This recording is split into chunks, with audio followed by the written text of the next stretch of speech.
मैं डॉक्टर उमा बारेट, सह आचार्य संस्कृत।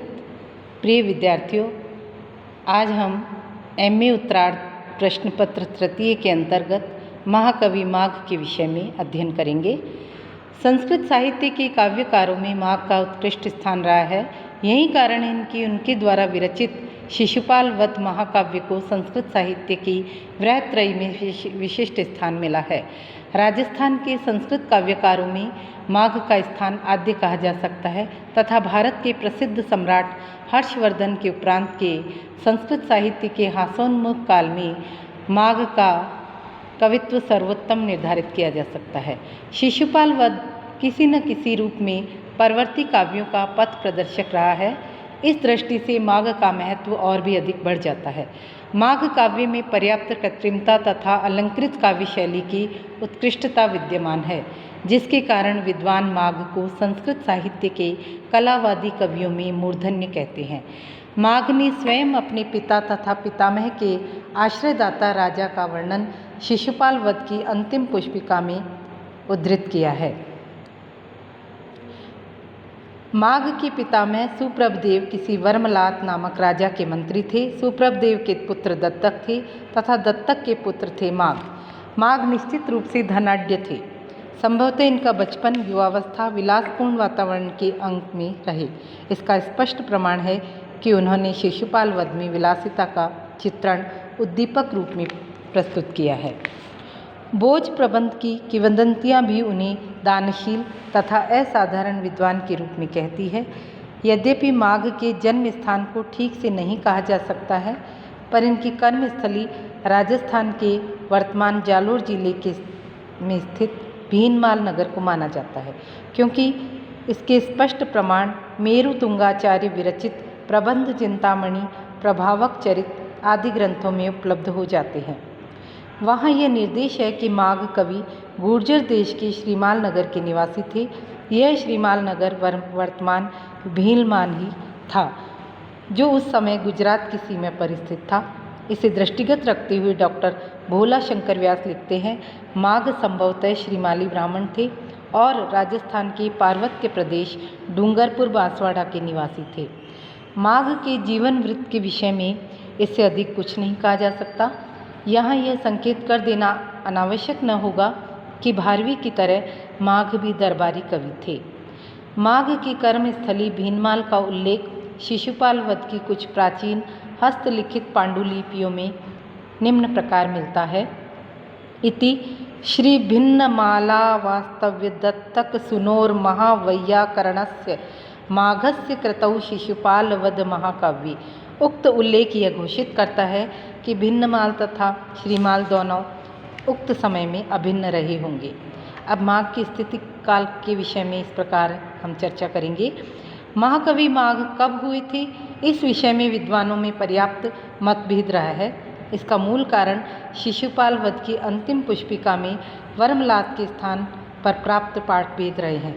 कुछ प्रतियों में वर्मलात के स्थान पर वर्मलाख्य, धर्मनाभ, धर्मलाभ आदि पाठांतर उपलब्ध होते हैं। इन्हें लेकर उक्त नामों वाले राजाओं के कालखंड के अन्वेषणोपरांत माघ की स्थिति काल की पूर्वोत्तर सीमा 7वीं शताब्दी से लेकर 12वीं सदी के बीच दोलायमान रही।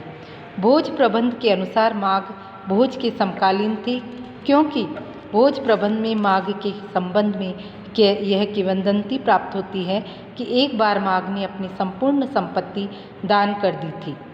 निर्धन स्थिति में उन्होंने एक श्लोक की रचना की तथा उसे लिखकर अपनी पत्नी के माध्यम से राजा भोज की सभा में भेजा था, जो श्लोक इस प्रकार था।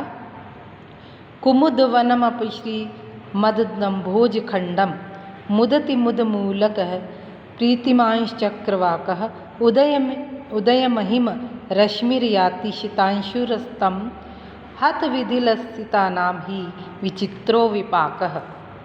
जब राज्यसभा में उक्त श्लोक को पढ़कर सुनाया गया तो भोज अत्यंत प्रसन्न हुए। उन्होंने माघ की पत्नी को बहुत सा धन देकर विदा किया।